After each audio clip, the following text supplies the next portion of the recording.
Here I have Samsung Galaxy Tab Active2, and today I'm going to show you how to clear browsing data from this device. So firstly, you have to open your internet browser, which you normally use. Then tap here, go to its history, tap clear browsing data. Then you have to select time range for which you want to delete your history. Could be last hour, last day, last week, last month, or the beginning of time. And then select data formats which you want to delete. Could be browsing history, cookies and site data, cached images and files. And then just tap clear data, and history will be cleared.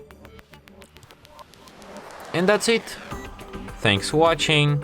If you find this tutorial useful, don't forget to hit that like button and subscribe to our channel.